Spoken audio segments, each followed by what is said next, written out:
Tempos que a gente não faz um comunicóculos aqui, hein? Chegou a hora da gente falar então de comunicação. Comunicação rende muito tema, muito assunto, porque tem vários caminhos, várias nuances, vários detalhes, né? Tô que a gente faz faculdade anos, né? Então vamos voltar, vamos falar de comunicação. O tema hoje é influenciadores digitais. E a gente não vai fazer aqui julgamento nenhum, a nossa ideia não é falar que tá certo, que tá errado, mas é a gente debater o tema, discutir, trazer uns pensamentos, umas ideias aí, presta atenção.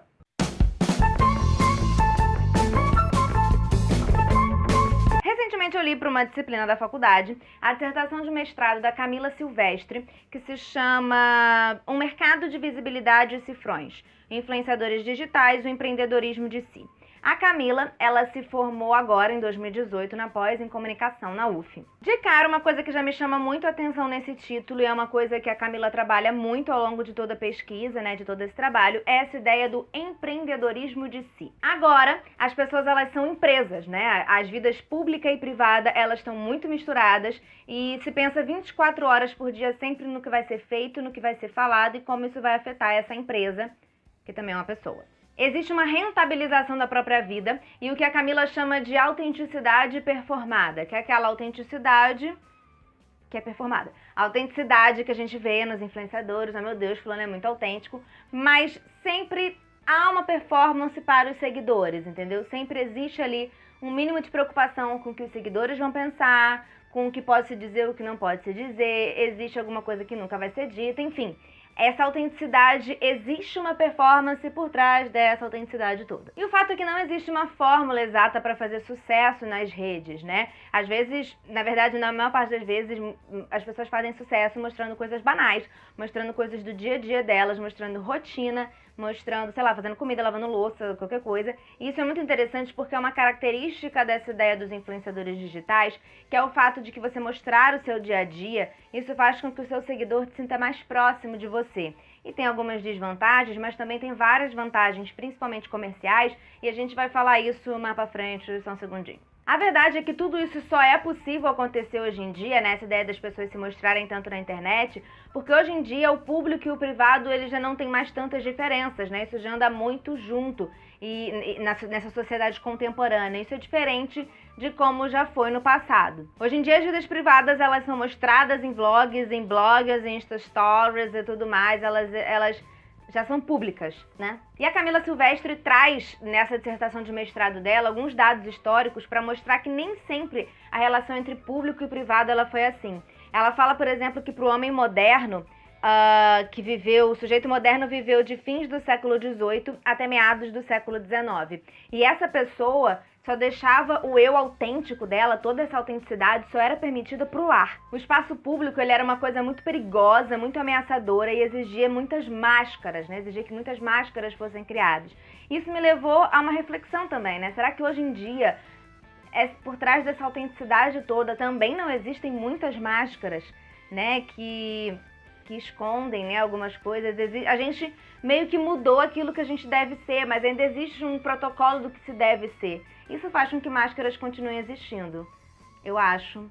Minha reflexão, faça a sua. Hoje em dia, a gente tem o que são chamadas de personalidades autodirigidas. O que é isso? A sua subjetividade, assim, a sua ideia de eu, ela é construída com base no olhar do outro. E eu acho isso tudo muito triste, porque seja você a Manuela, com meia dúzia de seguidores, ou a Tássia Naves, que tem milhões de seguidores, é muito triste que o seu eu, aquilo que você entende como você, né, a sua subjetividade, seja construída com base num olhar que não é o seu, né? E essa outra pessoa que tá te ajudando a construir esse olhar, ela nem te conhece, ela só conhece aquilo que tu mostra na internet.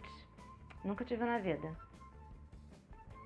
A Camila traz ainda uma ideia que eu concordo muito, que ela é contra o que é chamado de determinismo tecnológico, né? Porque a gente tem uma tendência a acreditar que o celular fez isso com as pessoas, agora que a pessoa tem celular que tem isso, as pessoas ficaram loucas, elas se exibem muito na internet, né? A Camila acha que não é bem assim, né? A Camila faz uso do chamado método genealógico para mostrar que, na verdade, é exatamente o contrário. E o método genealógico, ele é a desnaturalização de valores e ideias cristalizados pelo senso comum presente. É a gente pegar tudo isso que a gente acha natural, do tipo, As pessoas estão loucas com o negócio de celular, as pessoas agora só quer falar da própria vida, ficou tudo egoísta por causa do celular.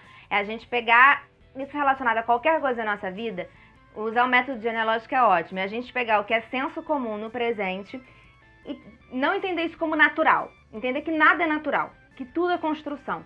E aí o método genealógico, ele vai fazendo uma análise de todo o passado, pega uma coisa lá de ancestrais, uma coisa do passado, analisa toda a história, para entender por que que a gente é assim hoje em dia e por que que a gente acha que essas coisas são naturais hoje em dia. Porque tem coisa que hoje em dia a gente acha terrível, que já foi naturalíssimo.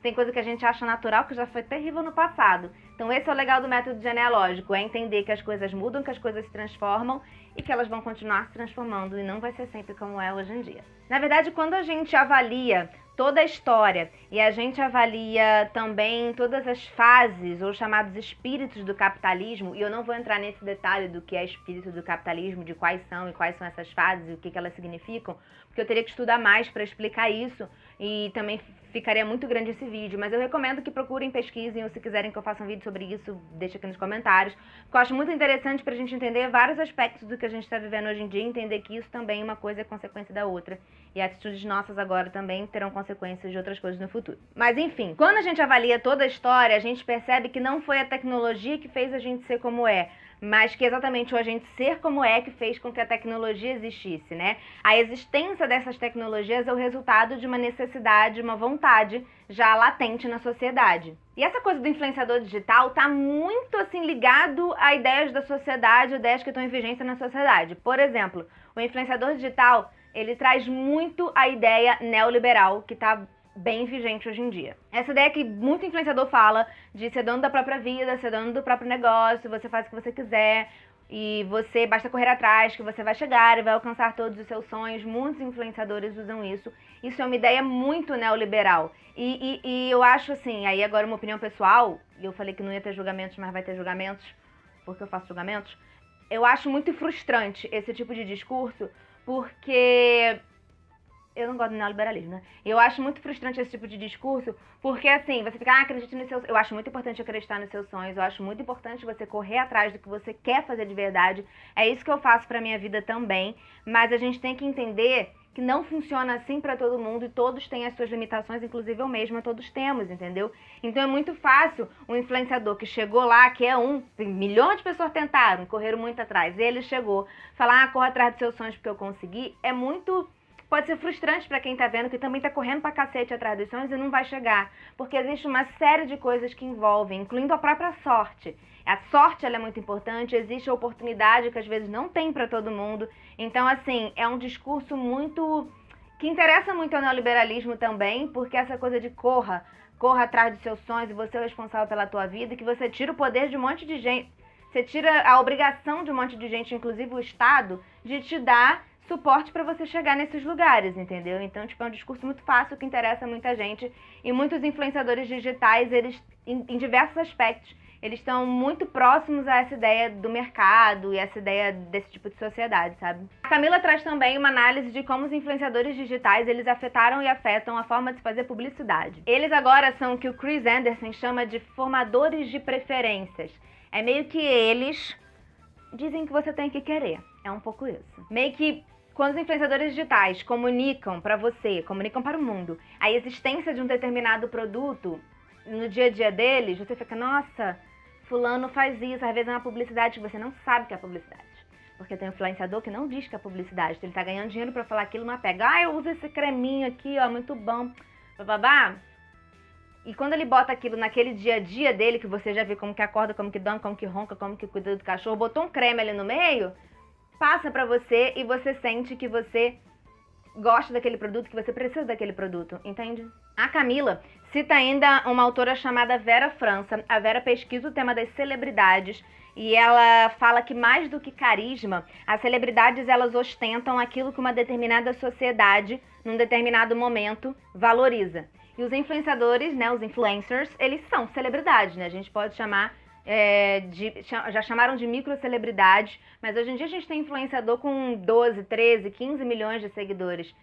Isso pra mim já é celebridade. Em uma sociedade de consumo como essa que a gente vive, tudo que o influenciador faz, o discurso que ele emana, tudo que o influenciador compra, tudo que o influenciador diz, tudo tem importância e impacto na sociedade, impacto naqueles seguidores. Na verdade, tem muito mais impacto um influenciador que você segue, porque como você segue um influenciador há muito tempo, você vê tudo da vida dele, você sente que você é muito próximo a ele, tem muito mais impacto aquilo que ela diz, aquilo que essa pessoa diz, do que Ana Maria Braga fazendo uma propaganda na televisão, sabe? Por mais que Ana Maria Braga esteja na sua casa todos os dias de manhã, mas ela não tá conversando aqui contigo no celular quando tu tá indo dormir na tua cama. Então isso tem diferença, né? Então essa forma de fazer publicidade, a forma de entrar na tua cabeça mudou. Porque a publicidade é entrar na tua cabeça e fazer você achar que quer ter um negócio que na verdade tu nunca quis ter, mas agora tu quer ter. Isso é publicidade. E aí, o influenciador faz mais na tua cabeça ainda. Enfim, falei que não ia ter julgamento, mas de certa forma teve um pouco de julgamento. Mas é que são algumas coisas que me preocupam, né? E me incomodam do que é prioridade na sociedade, o que é prioridade na vida das pessoas e que tipo de mensagem, coisas as pessoas estão passando. Isso é uma coisa que me afeta, né?